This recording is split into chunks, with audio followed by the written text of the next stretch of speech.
Hi everybody, this is Dr. Stephanie Asri and I'm here today to talk to you about one of the chapters of my new book called The Real Guide to Life as a Couple, which is all about couples, as you've guessed, and about how people may survive long-term relationships across the lifespan.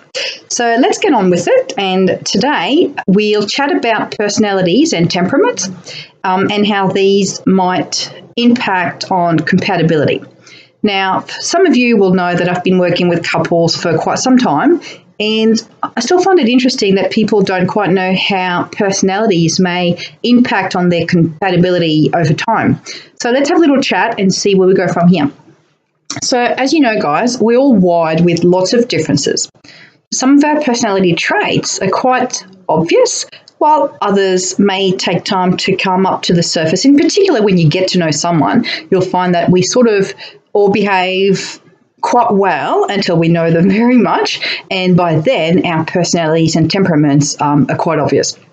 So a lot of people will wonder whether compatibility and temperaments should be associated, and it's not black and white, and we'll get to this in a minute. It's very grey. So I think there's a difference between assuming that X type of personality will never be compatible with Z type of personality.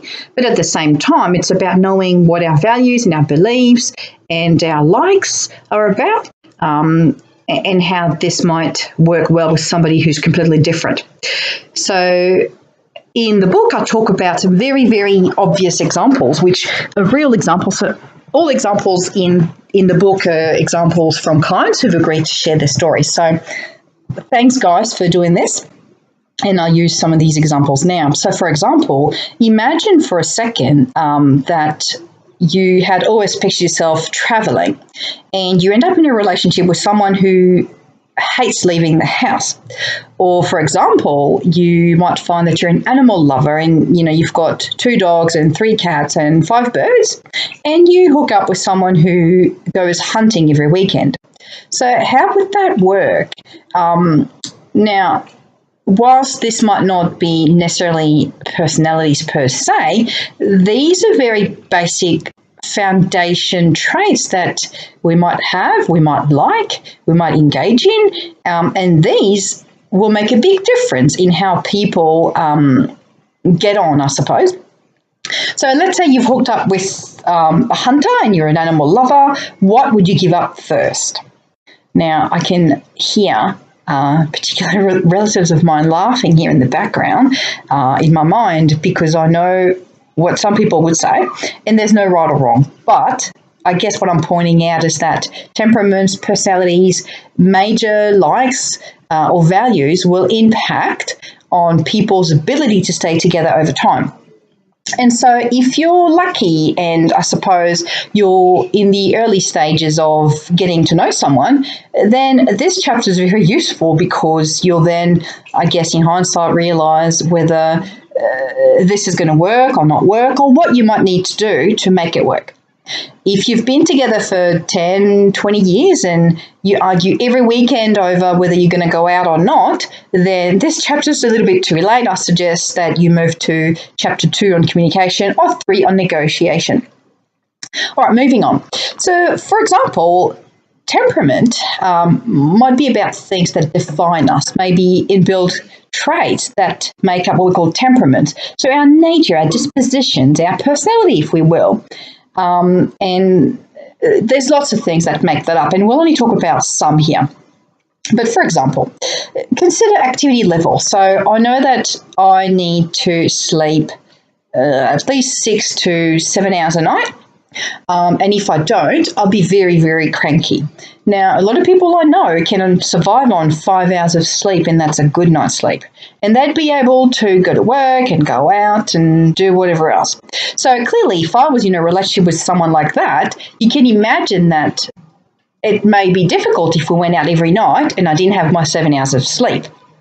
So how much activity do you need to do through the day, or do you do throughout the day? What about at night? What kind of, person are you? Are you a night owl? Are you a homebody? So again, if you're someone who loves going out, you love going mountain climbing and your partner's more of a slouch and loves Netflix, 24 hours a day, again, that activity level could be a problem down the track. Or suddenly requiring negotiation.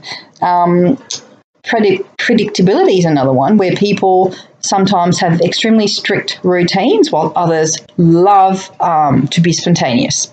And so, again, it's not right or wrong. It's about understanding your partner's needs and to be able to see how these two can work together. Some people are extremely tolerant of differences. Others cannot handle much before they lose it. So our tolerance levels can range from very low to high. And some of us will be able to manage quite a bit before we give in to frustration. But others will be quick to get set off. So again, we can see how this would have a big impact on how we manage situations. And in particular, if you're out together, imagine that your spouse is not very tolerant or loses their mind quite quickly. You might want to know that before they have a full-blown meltdown for the first time in front of your work colleagues. Something else that's quite interesting in temperament and compatibility is the mood type. So, for example, I've met lots of people who have very cheery disposition and they're always happy and laughing, and I've got a few of them in my family who are very, very enjoyable to have with. I have a kid that I called my ray of sunshine. He's always happy and always laughing, but also have people in my family or people I know that might be a little bit more gloomy or more reflective, I suppose. And so for someone who's extremely reflective or a bit more little bit less positive, I suppose, in their highlight, they might find somebody extremely cheerful, bordering on annoying. But the other way might apply as well, where if somebody's extremely happy and cheerful, they might find somebody reflective or gloomy pretty annoying to tag along. So the mood type is interesting to consider.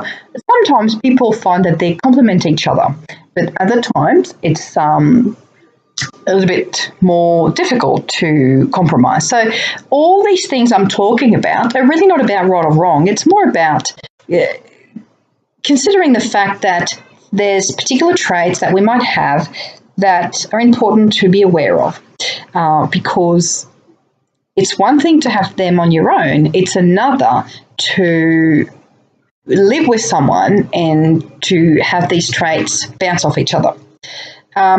Sometimes people are extremely adaptable. They're flexible. We tell them, hey, we're going out to dinner at Auntie Jane tonight. They're like, yeah, sure, whatever. Other people might say, hang on a minute. I haven't had a week's notice. I don't have the right clothes. I've got this meeting. I've got this change. I haven't thought about whatever. So adaptability and flexibility is another trait that is unique to some people and can be really, really nice. But the lack of can be really difficult for these people who are just easygoing. Some people are quite persistent or driven, and others might find that quite difficult. So, for example, if you're someone extremely driven who tends to get what they want, tend to work hard for what they think they need to achieve, in a relationship with someone who's happy to go with the flow, happy to have the same job for X amount of years, or, not necessarily interested in progressing in the career, you can see how their differences in terms of outlook might be difficult. So, for example, also you might decide that you were building a cot at 2 o'clock in the morning for the baby to be, or you were just putting together the IKEA table and chairs, and your partner's like, yeah, nah, we'll do it tomorrow, I'm too tired. Whilst you cannot let it go, you want to finish it. That's an example of how it might be difficult to negotiate this at 2 a.m. We talked about being introverted versus extroverted. That's another good one too, where sometimes introverts prefer limited social contact. So they tend to have some emotional distance between them and other people. They tend to be quieter than their extrovert counterpart, and they're naturally more reserved. So, for example, too much attention may upset them. They may come across as shy or guarded, whilst the extroverts make awesome party companions, and they love to be the class clown and the center of attention.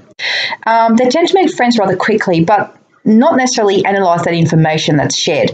And so these traits won't change. So if you're an introvert, you will die an introvert. And if you're an extrovert, nobody will change that. But imagine that you're going out socializing together and you're an extrovert and you love to be the party, the party center of attention, and your partner actually hates all that noise. It could become an issue down the track. So it's important to recognize these and understand people's needs to have their own traits met. So I've highlighted just a few personality/temperament traits that, are interesting to consider.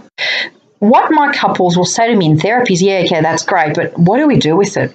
And so I think that's the question. So I don't want people to think that because you've got what may seem very different compatibility traits that you shouldn't be together.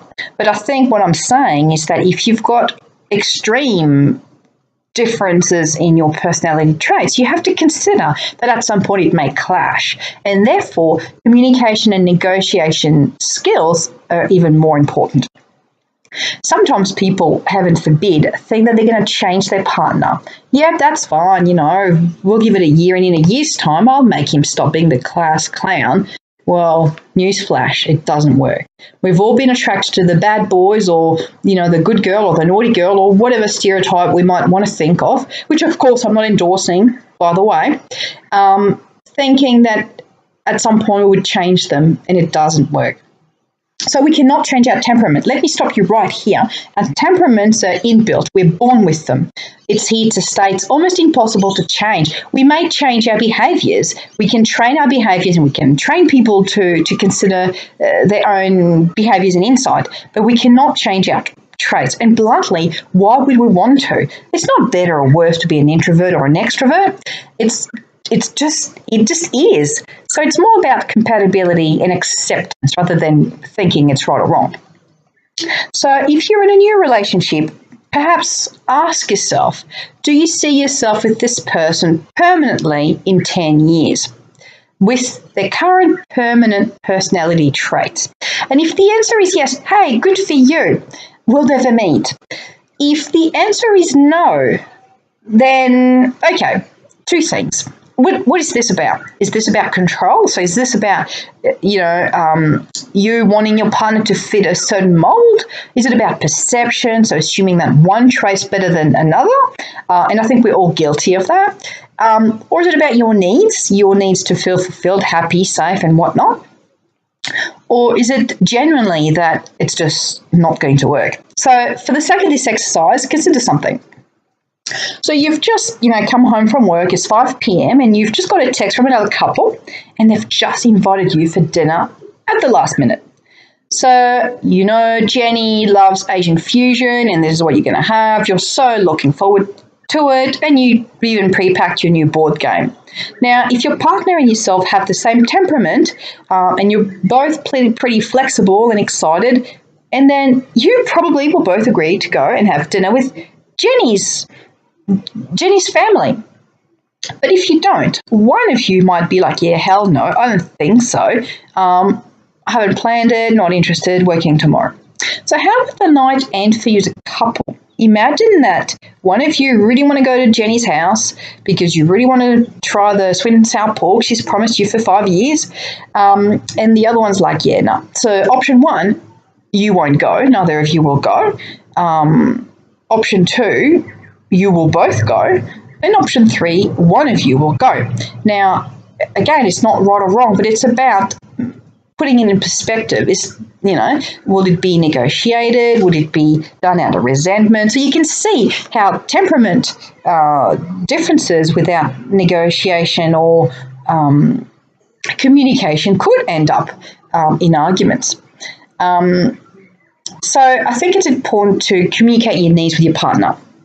Now, chapter 2 and 3, which we'll talk about in a different podcast, is about communication and negotiation skills. So probably a bit more relevant here than what we'll touch on in this particular podcast. But I think it's about to understand that your thoughts and your needs are not more important than your partner's, but it's about that equal access to what makes you feel safe and helps you have a good quality of life. It's also about knowing your partner and what works for them. So, for example, if you get home and you need time to wind down, and I'm a bit like that, I need to get home and I need to get my head straight. What happens when we get home and our partners just want to talk? The odds are we'll feel high-strung, we'll have a headache, we'll just want to run to the bath and turn the lights off.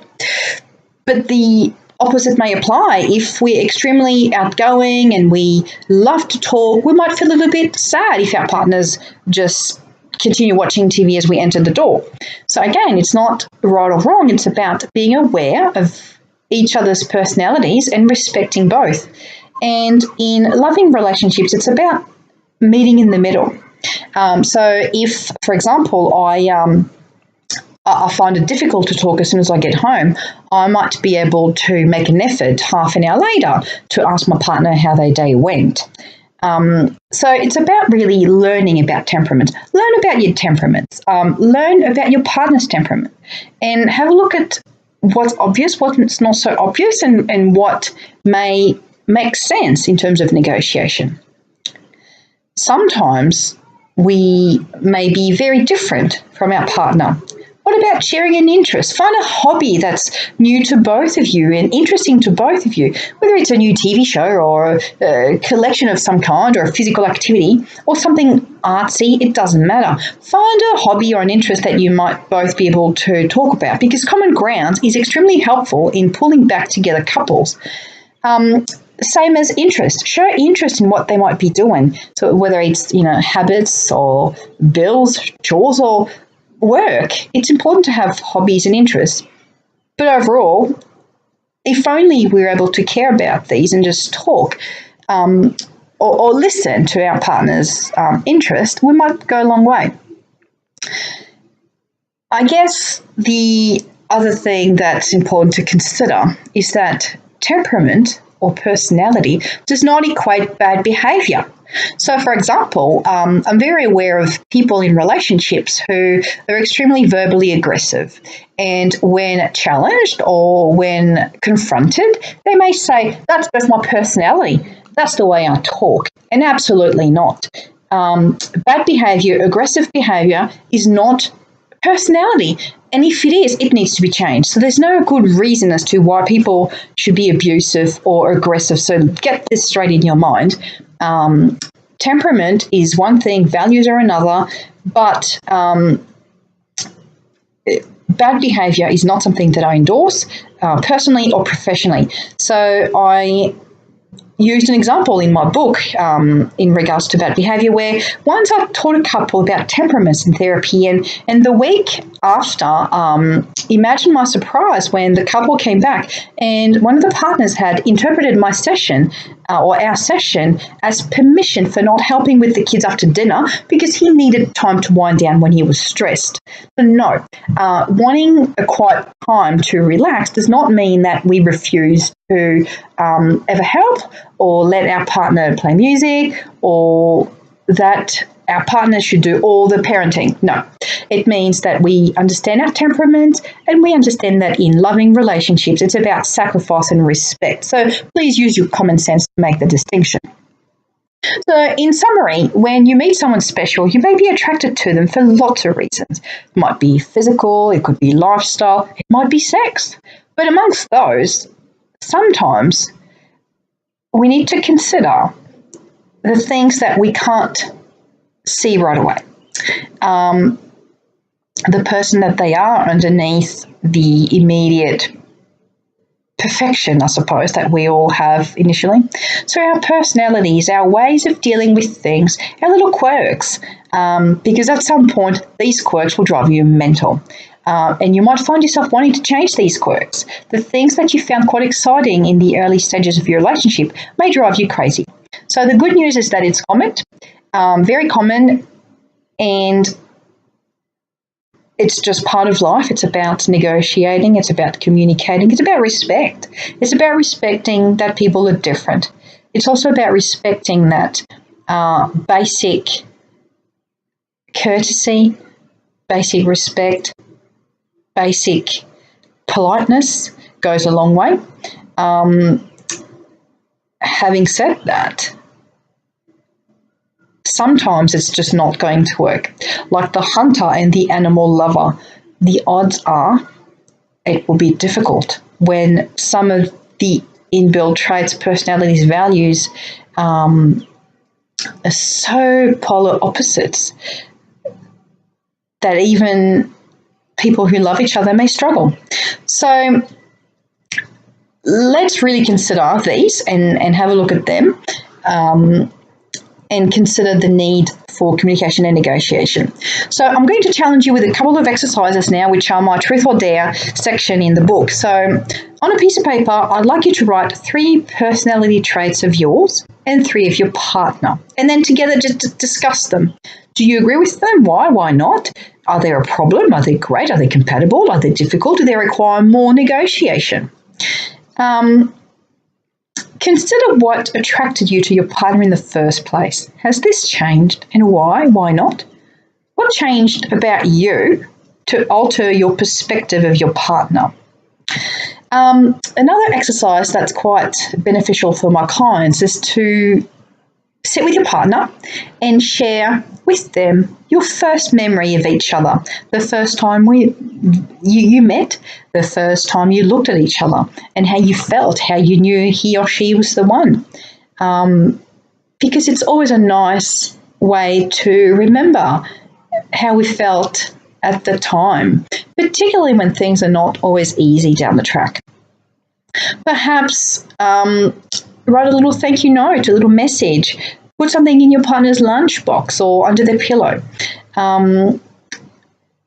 Show kindness, show understanding, show patience, and show respect. If there's one thing that I'll continue saying in all my chapters is show respect, and everything else will be easy. So I might leave it for now. I hope this was a little bit interesting. If not, I'll listen to your feedback and we'll do better next time. So challenge for this week, consider your temperament, your personality, consider your partners, and have a think about how they easily match and are compatible, or what you might need to do to improve that. So all the best, and we'll talk to you at some point later. Bye.